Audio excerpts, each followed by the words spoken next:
We continue our study today in all that Jesus taught. We are looking at how to obey the command Jesus gave in the last verse of Matthew, to make disciples, baptize them, and then teach them to do every single thing I've commanded. So if we are to fulfill that commission, very important part of that commission, which is not often taken seriously, we need to understand everything that Jesus taught by his life and by his words, and learn from that, do it ourselves, and then teach others how to do it. Otherwise, we would not have fulfilled the Great Commission. And this is the part of the Great Commission that's usually neglected by most Christians who do evangelism or even initially bring people to discipleship. There's a whole lot that Jesus taught, and it's not something that we can go through quickly. And if our aim in building a church, a local church, is just to gather numbers of those who want to go to heaven, then we will neglect teaching them to do everything that Jesus commanded, because that takes time. So if you want to teach people to do everything Jesus commanded and make disciples of good quality, you'll have to ignore numbers. Do all the evangelism you can possibly can, but then bring those newborn babies to maturity, just like a good father would do. Not just keep on having babies who remain immature babies, but babies who grow up to maturity. And the only way to grow up to maturity is by teaching them to do every single thing Jesus commanded. This is exactly what he said. So we've come to this point in our study in Matthew chapter 13 and verse 52, where at the end of the parables, Jesus said these words to his disciples. They had just responded to Jesus' question when he asked them in verse 51, have you understood all these things? It's quite amazing that all these parables, he asked them whether they understood it, and they said yes. I don't know whether they understood it very deeply, but they responded yes. And then he said, the scribe must become a disciple. What he meant was, a scribe is one who understands everything. He has used his mind to grasp the intellectual part of the scriptures. But the scribe must become a disciple. That means he has to obey what he has understood. So when they said, yes, we've understood all these things, Jesus said, that's fine. Now you're scribes. Now you must become disciples who practice what you have understood. That means you've got to apply the truth of these parables to your life. For example, I'll just take two examples. The parable of the treasure in the field. Have you understood it? That this man sold all that he had to buy the field? How do you apply it? You must be willing to give up everything to recognize that Jesus Christ himself is that hidden treasure. Or the parable with the same meaning that he repeated in the man seeking for expensive pearls and found a pearl of great price. If we see Christ as the pearl of great price, we'll be willing to give up everything on earth in order to have him. And we'll say like the psalmist, there is nothing, whom have I in heaven but thee, and there's nothing on earth that I desire beside thee. So that is the mark of a true disciple, who can say to the Lord sincerely from his heart, there's nothing on earth I desire beside you. That's all I want, Lord. And if we say that, then we have understood that parable. And likewise, all the other parables, about the thorns growing up and choking the good seed. We can understand it, but we got to make sure that thorns, the deceitfulness of riches and the anxieties of worldly things and all, don't grow up to choke our Christian life. Then we become disciples. Otherwise, we can preach wonderful messages on these parables and we are just scribes. And that's why at the end of this section on the parables, Jesus said, the scribe must become a disciple. This is what Jesus taught. We're considering the subject of all that Jesus taught. What Jesus taught was, it's not enough to be a scribe. You got to be a disciple. And then, once you're a disciple, you can, from the treasure you have in your life, the treasure is what we have experienced of putting these teachings to practice in daily life, and through trial and temptation and overcoming, then we have a treasure. And from that treasure, we can bring forth and make other people rich, not with our knowledge, but with what we have practiced of what we have understood. And new and old means we have experiences from past years, but we must also be having continually new experiences with the Lord. If you only have old experiences with the Lord, you're probably a backslider. A person who's walking with God does not have only experiences with the Lord to talk about from last year or year before that. He must be having current experiences, not necessarily every day, but something current that's recent, what the Lord has spoken to him and done in his life and done for him, treasures new and old. Remember that in the new covenant, ministry does not come by study or even by waiting on the Lord and hearing his voice. That is old covenant. In the old covenant, it was by hearing God speak. The old prophets would speak like that. Moses would go up to the mountain and come down and tell people, come and hear what the Lord has said. But in the new covenant, ministry comes through the trials God takes us through, as Paul says in 2 Corinthians in chapter 1. He says, God allows us to go through all types of afflictions. And he strengthens us. In 2 Corinthians 1:4, the word comfort means strengthens and encourages. F-O-R-T comes in comfort, meaning a fort of strength. God strengthens us in our affliction so that we may be able to strengthen those who are in an affliction themselves with the same strength that we received when God strengthened us. You see the number of times that word comfort or strength comes in that verse, 4 times. The strength we receive in the trials we go through is our ministry to other people, because other people don't need an intellectual knowledge of God. They need to know how to overcome in their trials. And that can only come through what we have experienced. And that's why Jesus Christ himself had to, in order to be our forerunner, had to go through every temptation that any man can ever go through. He was tempted in all points as we are. We read in Hebrews 4 and verse 15. And that is how he can run to the aid, it says in Hebrews 2:18, of those who are tempted today. And if we are to run to the aid of people who are in trial and temptation today, we must be mini forerunners for others. We must be able to say to others, follow me as I follow Christ. Paul could say that. And from his trials, the Paul the scribe became Paul the disciple. And so that's what he's speaking about here. The great danger of lots and lots of preachers today is they are scribes. They're not disciples. They have a lot of head knowledge. They can arrange their sermons so beautifully, but they have very little to speak from practical experience, how the Lord took them through triumphantly in different situations, or helped them to overcome sins, or helped them to come to a glorious family life, or things like that. And if we don't have such a message, we're still scribes, and that's the reason why the church suffers so much today. We have far too many scribes. Like Paul says in 1 Corinthians 4, for 10,000 teachers you may have one father. And what the church needs is fathers and disciples who can bring forth out from their treasure experiences from the past as well as current experiences of what the Lord is teaching them right now. After these things in Matthew 13:53, it says, when he'd finished these parables, he departed from there and he came to his hometown and he began teaching them in their synagogue. Jesus was constantly teaching, as we noticed again and again in Matthew. He never tired of teaching because he knew that people needed to hear.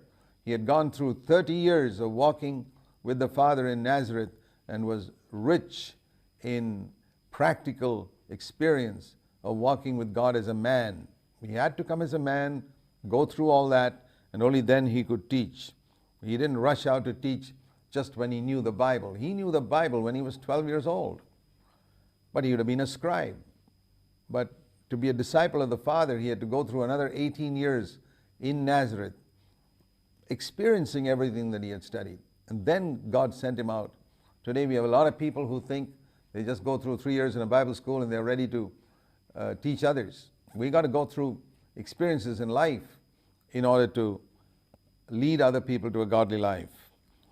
And when he came there, the people in his hometown were astonished. And he said, where did this man get this wisdom and these miraculous powers? I mean, we just know him as a poor carpenter's son. Carpenters were not considered high up in society. They were not scholars and they were not rich people. Just a poor carpenter's son from a town called Nazareth, which is a sort of a despised town. And his mother is called Mary. His brothers, we read here, he's got at least 4 brothers, James, Joseph, Simon, and Judas. And his sisters, we don't know how many there were, but that means at least 2. Are they not all here? Jesus, therefore, we see, was a member of at least a family with 7 children. Where did this man get all these things? And they took offense at him. And listen to these words of Jesus in verse 57. He said to them, a prophet is not without honor, except in his hometown and in his own family. And this has been true through 2,000 years.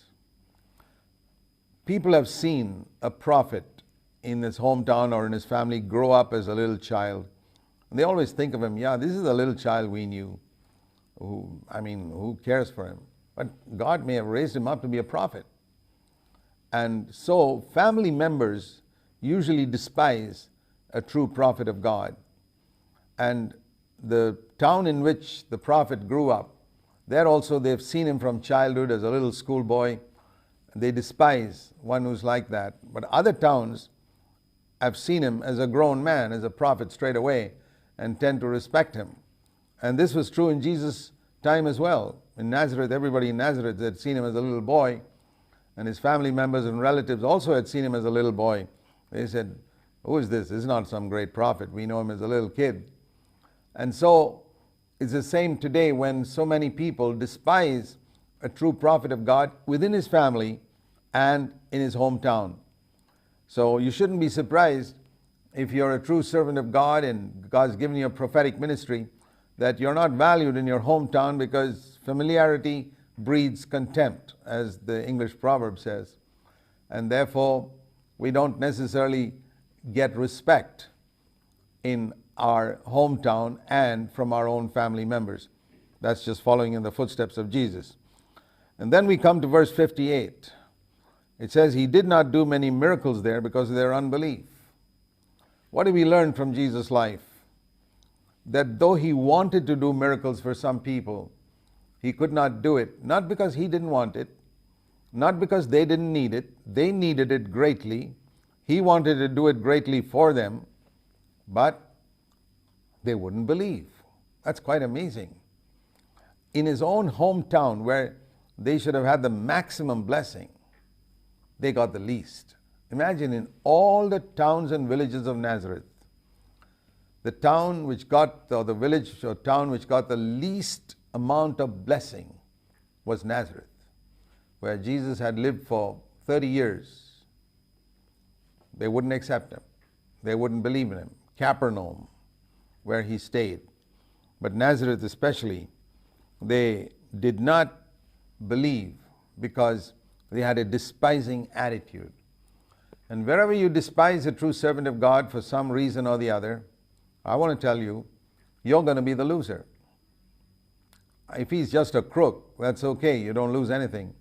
But if a man's a genuine, true man of God, anointed by the Holy Spirit, and you look down on him for some reason or the other, there's no man without weaknesses. Every servant of God has got weaknesses in the history of humanity, including the Apostle Paul. But if you despise a man for something like that, you're going to be the loser, because you despise a true servant of God. And that's what happened here. Jesus wanted to do many miracles there, and he could not do it. And that also teaches us that it's a thing that we need to ask ourselves. Is there something God wanted to do for me, but which he couldn't do? Because I wouldn't trust him. Maybe a difficult problem that you're facing, and you really want to be delivered from it. And God also wants to deliver you from it, but you're not delivered from it because of your unbelief. And I've often thought about this verse in relation to the final day of judgment. When I stand before the Lord, I apply it to myself. Will there be any area or anything in my life where the Lord would have to say to me as He reviews my entire life on earth in the day of judgment, and He'll have to say to me, you know, I could have done something for you there if you had trusted me. Or in this other place, if only you had trusted me, the things would have turned out very differently from the way they did. But I couldn't do anything for you. My hands were tied because you wouldn't trust me. You depended on man to help you. You went here and there. You looked up to the hills for your help. You went to Egypt instead of coming to me, the Lord says. Would that be true? Well, I sort of really searched my heart and said, Lord, I don't want you to say that to me in the final day. In any situation, I can't do anything about the years gone by. So many years of my life wasted in unbelief. But at least in the years that are left to me, in the years to come, I want to trust you first in every situation. Whatever my need is, physical sickness, problems with other people, difficulties with our children, or any type of problem that we can ever face. Lord, I want to trust you first. I know that you're Almighty God. You taught me to pray to our Father who art in heaven, who can do everything. My dear brothers and sisters, please consider this, whether there be things in your life that the Lord could have done differently if you had only trusted Him. So that's a very challenging verse. To me, it's one of the saddest verses in all the four Gospels. He could not do, and He did not do many miracles there because of their unbelief. If you see the parallel passage, sometimes it's good for us to compare one scripture with a similar passage in another gospel. And this verse in Mark 6 verse 5 is written as, He could do no miracle there except that He healed a few sick people, and He wondered at their unbelief. He was amazed at their unbelief. It was staggering, their unbelief. Here it says He did not do it. Mark 6:5 says He could not do it. He could not do it means His hands were tied. Do you recognize that you tie the hands of Christ when you don't trust Him? We move on to Matthew chapter 14 and verse 1. At that time Herod the Tetrarch heard the news about Jesus. And he said to his servants, this is John the Baptist. He's risen from the dead. That's why these miraculous powers are at work at him. It's quite an amazing thing that Jesus was mistaken for another human being. What a man John the Baptist must have been for somebody to think that Jesus was John the Baptist. That's really amazing, to think that we can live in such a way that so Christ-like. That's Herod Tetrarch said, hey, this is John the Baptist. And the amazing thing is John the Baptist never did a single miracle. Yeah, it says that in the scriptures, in the Gospels. John did not do any miracle. But Jesus was doing miraculous things all the time. And Herod the Tetrarch said, hey, this is John the Baptist, risen from the dead. He had killed John the Baptist, and it looks as if he's come back in the person of Christ. That's a real challenge. A wholehearted servant of God being considered equal to Jesus by a heathen man. And when Herod, here's the old story of what Herod had done to John the Baptist. It's interesting to read. Herod had John arrested and bound him and put him in prison. He himself didn't want to do it, but because of his wife, whom he had married, who was actually the wife of his brother Philip, he got married to his brother's wife. And John had been speaking to him, saying straight to his face, it's not lawful for you to have your brother's wife. Boy, we need prophets like that who will speak the truth even to kings or big people in their churches, etc.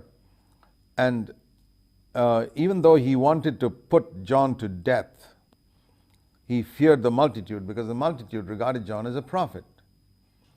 And when Herod's birthday came, the daughter of Herodias danced before them, and he pleased Herod, and there he promised to give her whatever she asked.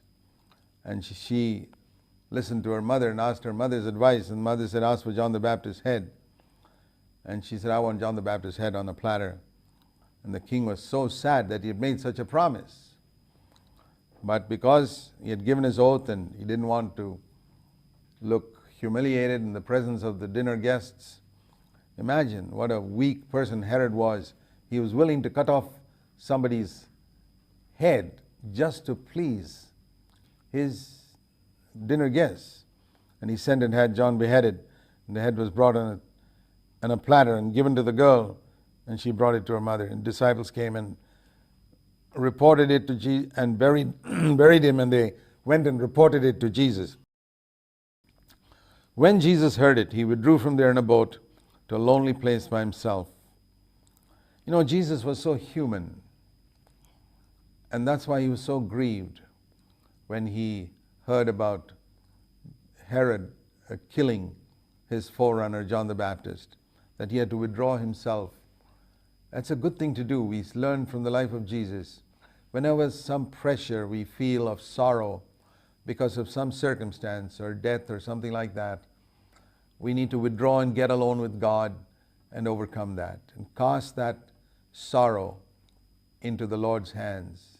The Bible says, cast your burden upon the Lord and he will sustain you. Because otherwise we can be overwhelmed with sorrow. There are a lot of Christians like that who face some difficult situation or a sorrowful situation, and they get so overwhelmed with it that they are incapacitated and useless for many weeks on end. Now, if we want to avoid that, we need to get alone in the presence of God. Even Jesus needed to do it. When he heard it, that John the Baptist had been killed, he withdrew himself and went alone to be with the Father in prayer. It shows me something of his tremendous identification with the human race, that he experienced our weaknesses, he experienced our sorrows, he knew how to weep, and he felt with the feelings we feel in such situations, and he knew the answer was to get alone with the Father. And when he had finished his time there, the multitudes had followed him, and he felt compassion for them and continued to heal the sick. You see, within a short time, he was back into the ministry. He didn't let the sorrow of that overwhelm him. That's what we learn from the life of Jesus. He teaches us by his life just as much as from his words for our practical daily life. And when it was evening, the disciples came to him and saying, the place is desolate, the time is past, send the multitude away so they may go to the villages and buy food for themselves. But Jesus said, they don't need to go away, give them something to eat. You see the attitude of Jesus. This should be characteristic of every servant of God. Many would say, send them away. Jesus says, no, give them something to eat before sending them away.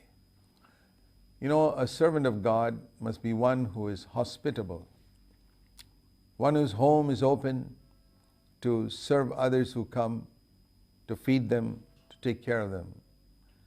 If one is unwilling to do that, you cannot be a servant of God. If you're always thinking, well, it's going to be inconvenient, it's going to involve sacrifice, brother, forget about serving God. Go and do something else. Go and do business or something like that.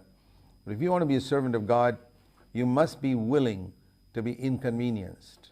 You must be willing to sacrifice time, energy, money, whatever it is. The attitude of many would say, well, we can't trouble ourselves about these guys being hungry, send them off. But Jesus said, no, give them something to eat. What a word, and I hope we can hear it when we come into similar situations.